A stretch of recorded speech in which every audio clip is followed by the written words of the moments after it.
Bonjour à tous, on se retrouve aujourd'hui pour une nouvelle vidéo, n'importe quoi de novembre, un peu n'importe quoi de fin d'année. Je suis très contente, je vais le dire en début de vidéo parce que à chaque fois je le dis à la fin, mais je sais pas si vous restez jusqu'à la fin, mais n'hésitez pas à participer aux vidéos n'importe quoi. Mettez vos favoris du mois en commentaire, les petits trucs qui vous ont plu, que ce soit de la musique, des livres, des films, vraiment balancez vos coups de cœur, comme ça on fait des échanges de bons compromis.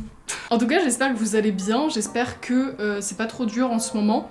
Moi, je suis là pour vous apporter de la joie et vous apporter les bons plans, les petits trucs que j'ai découverts ce mois-ci et qui m'ont pas mal plu. Je vous cache pas que en période de confinement, et en plus, j'étais en vacances pendant 2 semaines là, il y a des films et de la série. J'ai pas tout mis, mais il y a des petites choses là, des pépites. Bref, c'est à la fin film-série, mais de la qualité. Quoi de neuf dans ma vie? Oh, la fibre. J'ai installé ma box, j'ai la fibre optique. Ça vraiment, ça va me changer la vie. Je vais publier mes vidéos et il va y avoir marqué 2 minutes de chargement. Je suis normande de base. Sachez que 15 minutes de vidéo, c'était 1 heure de chargement en 4G. Hein.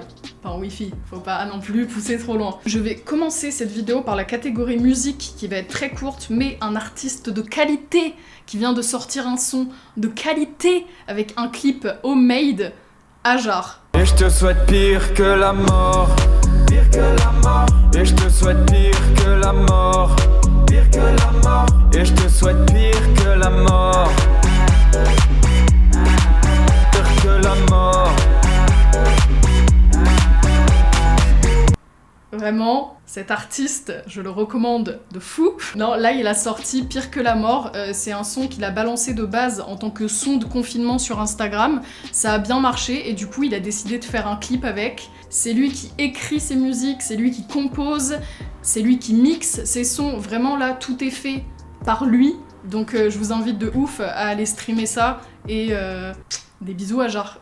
Et nous allons maintenant continuer cette vidéo avec la catégorie vêtements. Dans cette catégorie vêtements, il y aura une marque, et c'est une marque qui me tient totalement à cœur de par la cause et de par ce que ça représente.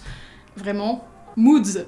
Donc Moods, c'est une marque européenne, les culottes sont réalisées au Portugal, donc en Europe, et ce sont des culottes menstruelles. Les culottes menstruelles ou culottes de règles, c'est des culottes qui sont réutilisables car lavables. Tu les mets à chaque fois que t'as tes règles et ensuite tu laves ça à l'eau froide et hop, tu les laves et tu les reportes. Il y a un petit moment maintenant, je vous avais fait une vidéo sur les règles et dans cette vidéo-là, je vous disais que je voulais tester les culottes menstruelles parce que il y avait pas mal de personnes qui m'en avaient parlé, mais je n'avais pas sauté le pas. Depuis, j'ai carrément sauté le pas et j'utilise que ça. C'est hyper bénéfique pour plein de choses. Déjà au niveau du porte-monnaie, t'as pas besoin de racheter des serviettes tout le temps. Là t'as des culottes et tu les portes comme ça tourne. C'est bénéfique pour la santé, au niveau du corps, il n'y a aucun danger, mais ça j'y reviendrai après. Et c'est bénéfique écologiquement parce que tu ne jettes rien, le packaging est recyclable. C'est une marque absolument géniale et je suis trop contente de pouvoir rebosser avec eux parce que j'avais déjà eu la chance de bosser une première fois et c'est toujours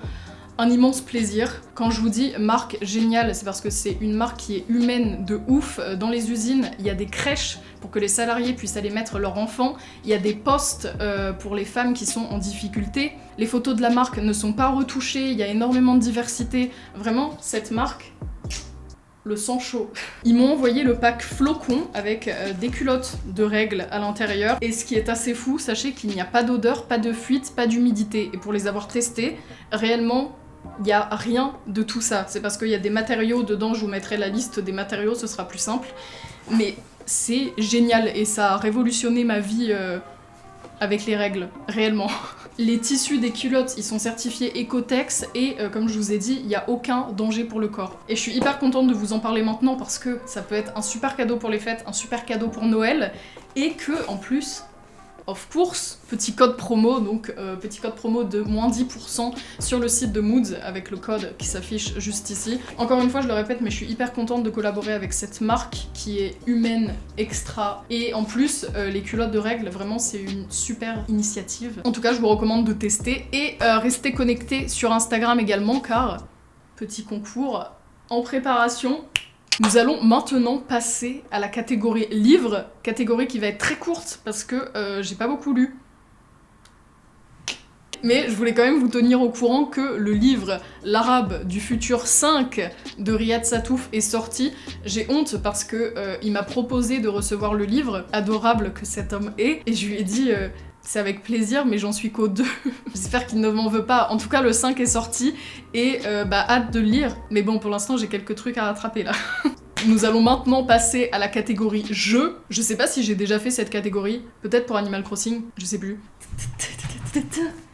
La Switch. Alors, vous connaissez mon amour pour la Switch, mon premier amour, deuxième, après Professeur Layton, mais Animal Crossing. Je l'ai poncé. Ça fait longtemps que j'ai pas fait un coucou à mes habitants, mais je pense revenir avec une vidéo en mode je revois mes habitants et tout. Mais j'ai découvert une autre addiction. Pendant le confinement, mon copain m'a offert un jeu qui a chamboulé ma vie, chamboulé mes vacances du moins. C'est pas celui-là. Ah mais oui, mais je l'ai pas, je suis conne. Plot twist. En tout cas, celui-là, je l'ai acheté, il est génial aussi. Vu qu'il est dans mes mains, je le montre. Dedans, il y a Mario 64. Mario 64 qui est un de mes jeux préférés, top 5, voire top 3. Il est incroyable. Mais je voulais vous parler, mais en fait, mon copain, il me l'a acheté, mais directement sur la Switch. Du coup, j'ai pas de cartouche. Mais c'est Mario Odyssey. Et ce jeu est absolument incroyable. Il est sorti depuis belle lurette, mais je l'avais pas encore testé. Là, je l'ai testé, beaucoup. Il est génial. Vraiment, ce jeu est incroyable. Alors, si vous avez une Switch et que vous avez pas encore testé Mario Odyssey, eh ben faites. Faites. Il est génial. J'ai pas menti, hein, on allume la Switch, c'est déjà dessus. Ah, vous êtes là. Voilà, c'était mon aparté Mario Odyssey, nous pouvons continuer. Nous allons maintenant passer à la plus grosse catégorie de tous les temps, qui est la catégorie film, série de ce n'importe quoi de novembre, et il y en a. On va commencer par les séries. Alors on va commencer par une série où je vais en parler peut-être un peu plus vite. La Flamme. C'est une série réalisée, il me semble, par Jonathan Cohen, et j'ai beaucoup aimé. Je pense que c'est soit tu rentres dans le truc et tu kiffes, ça te fait beaucoup rire, soit tu te dis ils sont débiles et ça te fait pas du tout rire. Moi j'étais du côté j'ai beaucoup ri. Et bonne Jean-Guil. La Flamme, c'est une série qui reprend les codes de la télé-réalité pour qu'on en rigole et qui grossit les traits, vraiment il y a que des clichés. Donc on a un mec, interprété par Jonathan Cohen, qui recherche l'amour et du coup il va avoir, je sais plus, il y en a énormément, beaucoup de prétendantes et qui vont devoir le séduire et à la fin il en restera qu'une et qui aura gagné sa flamme. Chaque personnage est hyper bien construit et chaque personnage apporte réellement son truc et c'est ça qui est génial dans cette série. Le casting également. On a du Adèle Exarchopoulos, de la Leila Bekti, Jonathan Cohen, Pierre Ninet, Aurel San, Florence Foresti, Angèle. Il y a trop de monde. Il y a vraiment le casting, il est génial. Je vous mettrai une photo de toute façon, mais rien que ça, t'es obligé de rire. Tu les vois débarquer, tu rigoles. Et Jonathan Cohen, moi c'est une personne, je la théma, elle me fait rire. Voilà, j'adore ce genre de personne. J'ai pris un abonnement exprès pour regarder la série, je l'ai résilié juste après. Mais je crois que maintenant les épisodes sont disponibles sur YouTube, donc je vous mettrai ça dans la barre d'infos. En tout cas, c'est une série qui est très légère, très cliché, mais très drôle. Nous allons maintenant passer à la deuxième série que j'ai vue ce mois-ci et que j'ai terminée. Et je suis trop contente d'avoir attendu de la regarder. C'était pendant le confinement avec mon copain, on regardait, on scrollait un peu ce qu'il y avait. Et là on tombe sur Dead to Me, saison 2. On avait déjà regardé la saison 1 ensemble et en fait on avait oublié que la 2 était sortie. Et là on était sur le canapé, on fait « Oh vas-y, on la commence » et en fait on l'a terminée en 2-3 jours. Elle est incroyable. Déjà, la saison 1, j'avais adoré. Je vais vous faire vite fait le petit synopsis si je m'en rappelle à peu près parce que ça fait longtemps. Alors, Dead to Me. Alors, Dead to Me, c'est une série qui se passe aux États-Unis avec comme deux personnages principaux, Judy et Jen, qui vont se rencontrer lors d'une réunion pour des personnes en deuil. Il me semble pour des veufs et des veuves. C'est un peu comme les alcooliques anonymes, mais en mode petite réunion pour eux. Et qui puissent discuter d'un truc qui vient de leur arriver. Et ces deux femmes vont se rencontrer parce qu'elles ont vécu plus ou moins la même chose et elles vont se lier d'amitié. Et au fur et à mesure de la série, tu vas apprendre des mensonges, des trucs qui ont été dits et tu vas commencer à apprendre 2-3 trucs, et c'est tellement bien tourné, vraiment, je la décris trop mal la série, mais elle est géniale, et je vous la conseille x1000. Et là, la saison 2, je sais jamais trop comment aborder les deuxièmes saisons ou les suites, donc j'étais un peu perplexe parce que la fin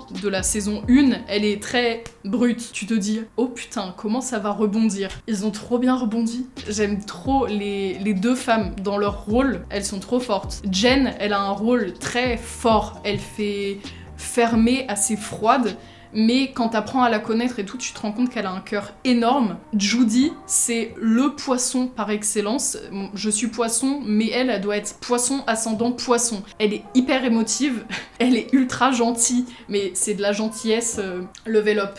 Et j'aime trop comment les personnages, ils sont creusés et bah tu t'attaches à fond à elle, même s'il y a des trucs horribles qui se passent, t'es obligé d'être touché. Je vous conseille d'être to me. La saison 2, ça a été vraiment un coup de cœur, comme je vous ai dit, je l'ai fini en 3 jours. C'est pas une série, tu regardes et tu fais « Oh, vas-y, c'est sympa, ça passe le temps ». Vraiment, j'étais à fond dedans et j'ai trop aimé. Et en plus...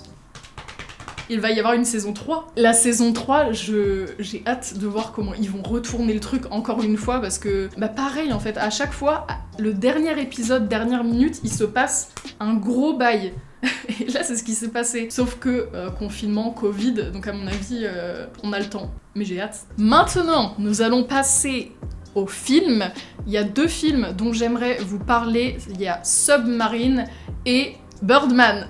Alors Submarine par Richard Ayoade, c'est une histoire d'amour, on va dire. Ça se passe en Angleterre dans les années 70-80 et on va aller à la rencontre de Oliver et on va suivre son histoire d'amour avec Jordana, une meuf de sa classe. Ce qui est particulier avec ce film-là, c'est que c'est pas un film avec une grosse intrigue. Le scénario, il est assez banal, c'est une histoire d'amour entre un mec qui va rencontrer une meuf de sa classe et tu vas suivre un peu ça. Mais les personnages, ils sont hyper attachants, ils sont ultra normaux aussi, mais l'humour anglais, ça j'aime, tu vois. Non, c'est un truc où il faut rentrer dedans, et moi je raffole de l'humour anglais. Le charme du film, c'est qu'il y a beaucoup d'alternance de plans, genre ça alterne entre de la Super 8, des plans normaux, et du coup ça fait la richesse du film. Tu sens que c'est un peu homemade, enfin ils avaient peu de moyens, et du coup... c'est ça qui fait le charme aussi. Il y a un moment, il y a un plan assez long sur la plage. Tu sens que, à mon avis, il n'y avait pas d'autorisation, qu'ils ont fait ça un peu sur le vif, et c'est ça que j'ai bien aimé aussi avec le film. A shell on which a decrepit picture show replays the same handful of images.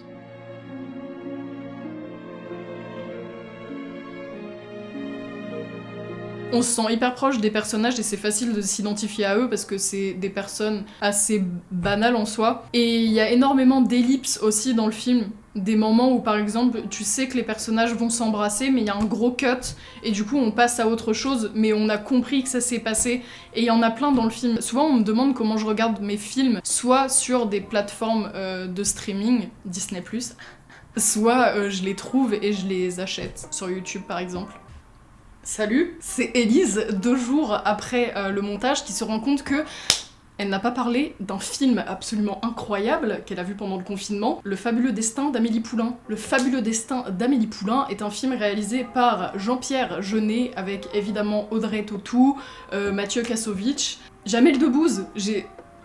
Je m'y attendais pas parce que, en fait, ce film-là, je l'ai vu petite et je m'en souvenais plus du tout, et une personne de ma famille m'a toujours dit « Ah, j'aime pas ce film-là », et du coup, je l'avais jamais revu. Et pendant le confinement, mon copain il me dit « Mais il faut absolument que tu regardes ce film ». J'ai donc regardé ce film, et en effet, il fallait absolument que je le voie. Le Fabuleux Destin d'Amélie Poulain, c'est l'histoire d'Amélie, une petite parisienne qui est serveuse dans un café à Montmartre. Elle vit une vie assez...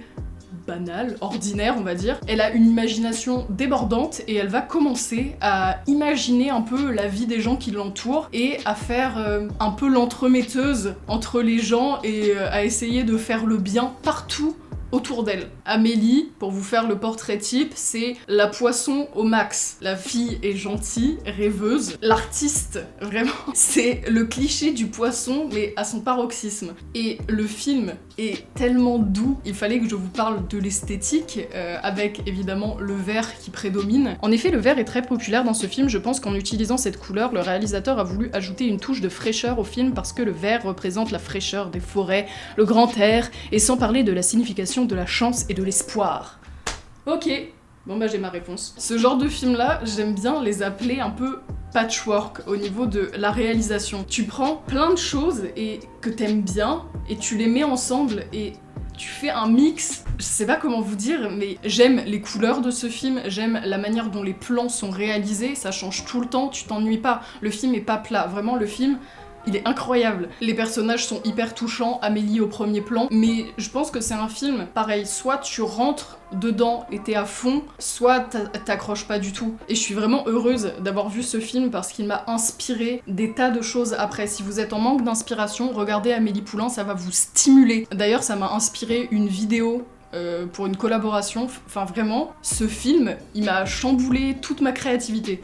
Dans le bon sens. C'était mon aparté Amélie Poulain, mais vraiment, il le fallait. Et le dernier film dont on va parler aujourd'hui, c'est le film Birdman. Birdman ou Les vertus insoupçonnées de l'ignorance en québécois. Alors Birdman, c'est un film de Alejandro González qui se passe à New York, plus précisément à Broadway. C'est un film qui se déroule en plan séquence, donc pas de cut, en tout cas c'est ce qu'on veut nous montrer. C'est un film qui est ultra intimiste parce que ça se passe dans un théâtre et on va dans les coulisses du théâtre, on est parfois sur scène, parfois on sort. On va suivre l'histoire d'un homme, Birdman, interprété par Michael Keaton, qui, c'est un mec où sa carrière a jamais trop décollé. Et du coup, il essaie de se réorienter vers du théâtre et il a écrit une pièce et du coup on va assister à cette pièce. Mais ça va pas se passer comme prévu, évidemment, grâce ou à cause d'autres personnages, tels que Mike Sheener, donc c'est un mec qui va devoir recruter pour sa pièce de théâtre parce que y a un personnage principal en plus qui l'a lâché avant les représentations, du coup il va devoir trouver un autre mec, il en trouve un qui est insupportable, mais il va en trouver un. Et j'ai adoré le côté intimiste de ce film parce que tu suis les personnages dans un rush au théâtre, dans le stress que la pièce impose aux gens qu'il y a autour, ceux qui s'occupent de la lumière, ceux qui s'occupent du son, enfin la régie quoi. Tu suis le stress d'une troupe et à côté de ça, le stress personnel du personnage principal, interprété par Michael Keaton, qui est incroyable aussi. Et c'est un peu l'histoire de sa vie d'ailleurs, c'est un peu l'histoire de Michael Keaton, même si c'est pas une autobiographie, parce que c'est pas lui qui a réalisé le film d'ailleurs, mais c'était l'acteur parfait pour réaliser ça. Donc le film se passe dans un théâtre, c'est un peu en huis clos, mais tu vas aller sur scène quand la pièce est en cours, dans les coulisses, quand ils sont en train de se changer, tu vas suivre un peu les coups de gueule de tout le monde dans chaque pièce, et aussi dehors. Il y a une scène en extérieur qui est mythique.